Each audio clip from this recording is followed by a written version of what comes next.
Title asterisk. A voice from the other side is trying to wake you up.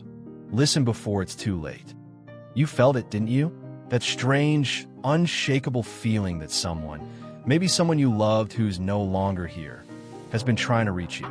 It's in the way you suddenly stop in the middle of your day and feel a wave of something you can't name.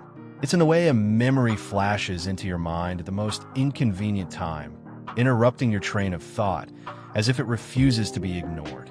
It's in the silence that seems to speak louder than noise, in the coincidence that feels too precise to be random. You've dismissed it before, brushed it off, told yourself you were imagining it. But deep down, you know better. Because sometimes what we call imagination is the whisper of truth we don't want to hear. They're trying to warn you, not about a physical disaster, not about some vague supernatural omen, but about something far more dangerous, something that's already happening inside you, something that is quietly shaping the person you are becoming. The kind of thing you won't see until it's too late to change, unless you hear them now. You think you have time. You tell yourself that you'll figure things out tomorrow, that you'll fix what's broken when life calms down, that you'll start living more honestly when the right moment arrives. But here's the truth. Tomorrow is a rumor. It's never guaranteed. And the moments you are waiting for are being stolen by the life you are avoiding. Plato once warned that the unexamined life is not worth living. But the terrifying thing is not that most people don't examine their lives. It's that they don't realize they aren't examining them. They move through their days with the same mechanical habits, thinking they're making choices, when in reality, they're being pulled along by invisible strings they've never thought to cut. They confuse motion with progress, distraction with peace, comfort with meaning. And here's where it gets uncomfortable. You might be doing the same thing. You might already be living someone else's script, carrying beliefs that were never truly yours, chasing goals you never questioned. And if someone who truly loved you, someone who saw through all your defenses, were still here, they wouldn't stay silent about it. They'd grab you by the shoulders and shake you awake, because they'd see exactly where this path leads. Imagine them standing in front of you now, their eyes, sharper than you remember, cutting through the justifications you've built around yourself. You'd expect them to be gentle, but they're not. Love doesn't always speak softly. Sometimes it's fierce, even frightening. They tell you the truth no one else dares to, that you're not just losing time, you're losing yourself. And every day you keep pretending otherwise. You're drifting further from the person you could be. Nietzsche said that he who has a why to live can bear almost anyhow. But what happens when you lose your why? Most people don't notice when it happens. It doesn't come as an explosion, but as erosion. The meaning seeps out slowly, replaced by routine. One day you realize you're still breathing, but not truly alive. And when that happens, the soul doesn't scream.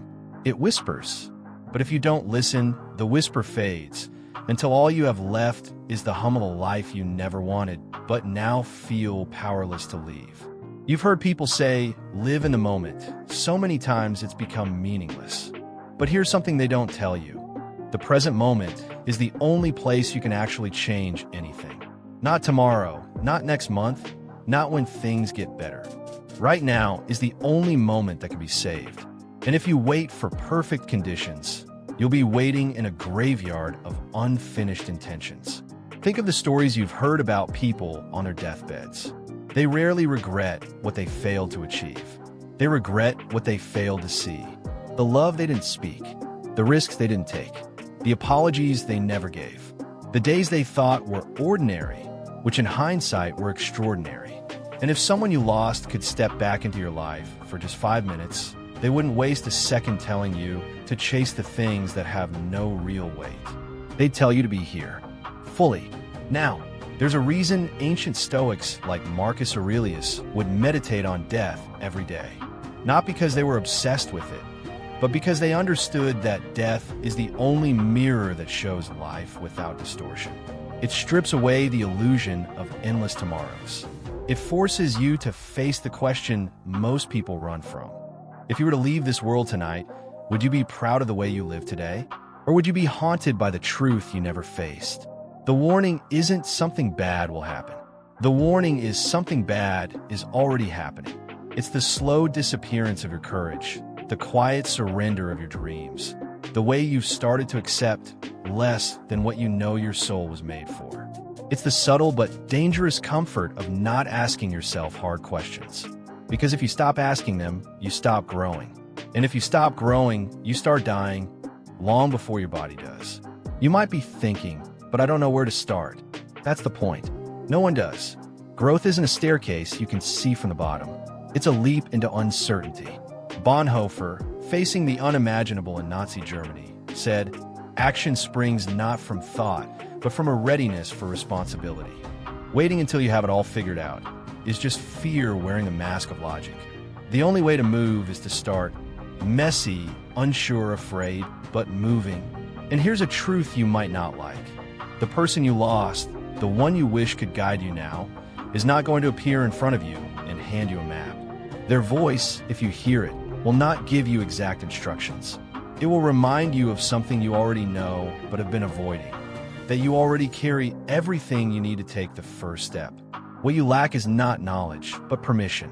And no one can give you that but yourself. The reason you feel like they're still with you isn't just grief. It's not just longing. It's that part of them that saw your highest potential. The version of you they loved fiercely is still here, buried under layers of fear, doubt, and distraction. They're not trying to tell you what to do. They're trying to remind you who you are. So here's the uncomfortable challenge. Sit in silence today, even for just 5 minutes, without your phone, without distractions, and ask yourself the question they would ask you if they could. Not, what do you want from life? But what is life asking from you? Don't settle for the first easy answer. Dig until it hurts. Because meaning is not found where it's comfortable. It's found where it costs you something. The next time you feel that strange sense that they're close, when a song, a smell, or a memory brings them into your mind, don't dismiss it. Let it be what it is, a moment of clarity cutting through the noise. A chance to choose differently, to speak the truth you've been holding back, to stop postponing the life you're capable of living. The ancient Greeks believed that each person carries a daimon, a kind of guiding spirit that knows their true calling. The tragedy is not when people fail, but when they ignore the voice of that daimon until it falls silent. Maybe the voice you've been feeling isn't just theirs. Maybe it's yours. The part of you that refuses to die quietly, even when the rest of you is willing to. One day, your own voice will become the echo in someone else's life.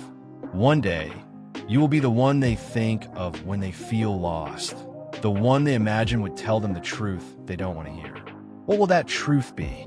What kind of life will you have lived that gives weight to your words, even after you're gone? If they were here now, they'd tell you something simple but hard. Wake up. Don't let yourself drift. Don't let your life be something that just happens to you. The clock is ticking, and you are not promised another hour. The real warning is this. The life you're living right now will either be your masterpiece or your apology. And the choice is being made in every moment, including this one. So what will you choose?